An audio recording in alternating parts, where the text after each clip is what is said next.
Hello future doctors, मैं हूं अविनाश और इस वीडियो में हम जानने वाले हैं यार हमारे पास एक तरफ तो बोर्ड एग्जाम है, एक तरफ नीट का एग्जाम है और दोनों हमारे करियर के लिए बहुत ज्यादा इंपॉर्टेंट है। अगर मैं 12th पास नहीं करूंगा तो मैं नीट में कितने भी नंबर लेके आ जाऊं, मुझे कॉलेज नहीं मिलने वाला है। और अगर मेरा नीट क्लियर नहीं होता और 12th में मैं 100% ले आता हूं तो भी मुझे कोई कॉलेज नहीं मिलने वाला। तो इसको मैं बैलेंस आउट कैसे करूं, ये बहुत ज्यादा बड़ा एक क्वेश्चन आ जाता है स्टूडेंट के लिए, स्पेशली जब ये एग्जामिनेशन एक ऑलमोस्ट सेम ड्यूरेशन में होते हैं। जैसे बोर्ड एग्जाम यूजुअली फेब से मार्च में होता है और नीट का एग्जाम आपका 5 मई को है। तो यार वीडियो को स्टार्ट करने से पहले मैं एक चीज जानना चाहता हूं आपसे, वो ये है कि आपका जो ड्रीम एमबीबीएस कॉलेज है, उसको कमेंट में करो। कमेंट में एक कमिटमेंट दो अपने आप को कि यार मैं इस कॉलेज को टारगेट कर रहा हूं और मैं इस कॉलेज को लेके रहूंगा। दुनिया को बताओ, क्योंकि जब आप अपना गोल दुनिया को बताते हो तो आपके अंदर एक रिस्पॉन्सिबिलिटी आ जाती है कि यार मैंने ये बोला है, मुझे करके दिखाना है। ओके, चलो हम जानते हैं कैसे मैनेज करेंगे हम बोर्ड और नीट को एक साथ। अब देखो यहां पे मैंने काफी सारे पॉइंटर्स लिखे हैं, जिसको पढ़ना है वो वीडियो पॉज करके पढ़ सकता है। मैं अपना एक सिंपल सा कंक्लूजन देता हूं। जैसे कि अगर मैं बात करूं प्लानिंग एंड प्रायोरिटाइजिंग की, तो देखो ये बहुत ही ज्यादा इंपॉर्टेंट है। एक चीज मैं आपको पहले बता दूं जो कि बहुत ज्यादा इंपॉर्टेंट है, स्पेशली प्लानिंग और प्रायोरिटाइजिंग के साथ।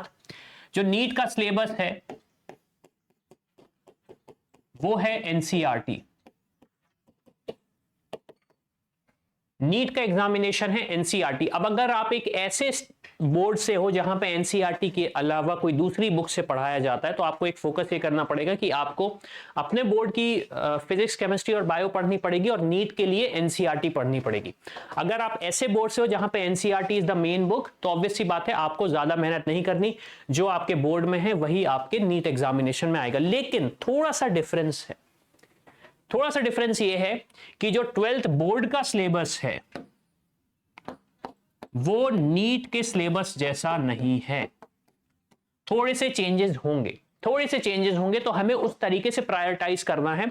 हम क्या करेंगे, हम तो सबसे पहले ऐसे टॉपिक्स ढूंढेंगे जो कि सेम है, बोर्ड में भी सेम है और एनसीईआरटी बोर्ड और नीट दोनों में सेम है, जिसका एडवांटेज हमें दोनों एग्जामिनेशन में मिलेगा। फिर हमें इफेक्टिवली करना, ऑब्वियस सी बात है, हमें ये प्रायोरिटाइज करना है कि हमें वीक टॉपिक्स पे फोकस करना है, स्ट्रॉन्ग टॉपिक्स पे फोकस करना है, हमें बायो पे फोकस करना है, हमें फिजिक्स पे फोकस करना। तो ये प्रायोरिटी हमें बनानी पड़ेगी और ऑब्वियस सी बात है स्टडी शेड्यूल तो बना ही होगा। अगर आप ये वीडियो देख रहे हैं तो आपका स्टडी शेड्यूल तो बना ही होगा। फिर study techniques, effective study techniques. तो देखो जैसे कि मैंने पहले बोला, NCERT is the key. NCERT book है जो कि आपके नीट एग्जामिनेशन का पूरा सिलेबस कवर करती है। तो अगर आपने एनसीईआरटी को टच कर रहे हो, उसे पढ़ रहे हो, उसे घोट के पी रहे हो, तो नीट के लिए तो यार प्रिपरेशन बिल्कुल सही चल रही है आपकी। फिर प्रैक्टिस करनी है हमें। प्रैक्टिस करने का मतलब ये नहीं है कि हाँ मैंने सोचा कि हाँ मैं प्रैक्टिस करूंगा, मैंने आज करी, मैंने परसों करी और फिर मैंने उसके बाद करी, नहीं। तो प्रैक्टिस हमें करनी है। प्रीवियस ईयर क्वेश्चंस पेपर को सॉल्व करके मॉक टेस्ट को करना है नीट के लिए। प्रीवियस ईयर क्वेश्चन पेपर हमें किसके लिए करना है, बोर्ड के लिए, और मॉक टेस्ट देना है हमें नीट के लिए। क्यों? क्योंकि दोनों ही इंपॉर्टेंट है। और सबसे इंपॉर्टेंट चीज जिसमें मैक्सिमम स्टूडेंट मिस्टेक करते हैं वो है एक्टिव लर्निंग। वो क्या करेंगे, यहां पे उनकी किताब खुली हुई है, यहां पे एक कॉफी का मग रखा हुआ है और यहां पे उनका फोन रखा हुआ है।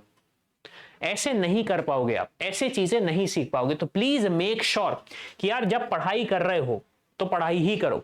अब एक क्वेश्चन आप ये पूछ सकते हो कि मैं तो ऑनलाइन पढ़ता हूं, मोबाइल से ही पढ़ना पड़ता है, तो नोटिफिकेशन तो ऑफ हो सकते हैं ना,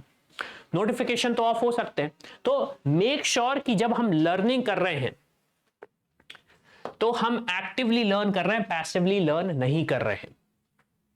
फिर उसके बाद जो एक इंपॉर्टेंट चीज है, एडिशनल रिसोर्सेज, वो हमें टच करने पड़ेंगे। तो अगर आप किसी कोचिंग इंस्टीट्यूट को ज्वाइन किए हो तो वहां पे जो रिसोर्सेज मिल रहे हैं उसको पढ़ना चालू करो। क्यों? क्योंकि उनको पता है कि किस तरीके के क्वेश्चन आते हैं। ऑनलाइन रिसोर्सेज को यूज करो, टीचर्स और मेंटर्स से कनेक्ट रहो ताकि आप इफेक्टिवली बैलेंस कर पाओ बोर्ड एग्जाम को और नीट एग्जामिनेशन को। अगेन मैं फिर से बोलूंगा, बहुत सारे स्टूडेंट्स कंफ्यूज होते हैं कि मैं प्रायोरिटी बोर्ड को दूं या नीट को दूं। फिर से मैं बोलूंगा, बोर्ड एग्जाम में अगर आप उसमें फेल हो गए तो नीट एग्जाम निकालने का कोई मतलब नहीं, नीट का कट ऑफ क्लियर नहीं होगा तो बोर्ड एग्जाम में 100% लाने का कोई मतलब नहीं। काफी सारे टॉपर्स से मैंने सुना है वो ये बोलते हैं कि हमने बोर्ड में एक अच्छा स्कोर लेके आ गए, 60%, 80%, ऐसा स्कोर लेके आ गए, इवन 90%, काफी सारे टॉपर्स के अच्छे भी परसेंट आए हैं। हमने एक ऐसा नॉर्मल 1% लेके आ गए और हमने फिर फोकस किया नीट के लिए, तो हमने 720, 710, 700 का स्कोर लेके आ गए हम, ताकि हमें नीट में एक अपने मन मुताबिक कॉलेज मिल जाए। आपको ये चीज समझनी पड़ेगी कि ये बहुत ज्यादा इंपॉर्टेंट है। और जब भी आप डॉक्टर बनते हो, कोई भी पेशेंट आपसे ये नहीं पूछता कि आपके 12th क्लास में कितने मार्क्स हैं, वो ये पूछता है कि क्या आप मेरी हार्ट सर्जरी कर सकते हो, क्या आप मुझे ठीक कर सकते हो। तो यार इसी के साथ ये वीडियो खत्म होता है। होपफुली आपको स्ट्रैटेजी समझ में आ गई होंगी कि बोर्ड और नीट को कैसे बैलेंस आउट करना है, क्या क्या किस तरीके से करना है। समझ में नहीं आता वीडियो को एक बार फिर से देखो। तो इसी के साथ मैं हूं अविनाश, मेरा काम है रास्ता दिखाना, उस पर चलना आपका काम है। I hope you like this video. For more such videos, keep watching our channel and do not forget to like, share and subscribe.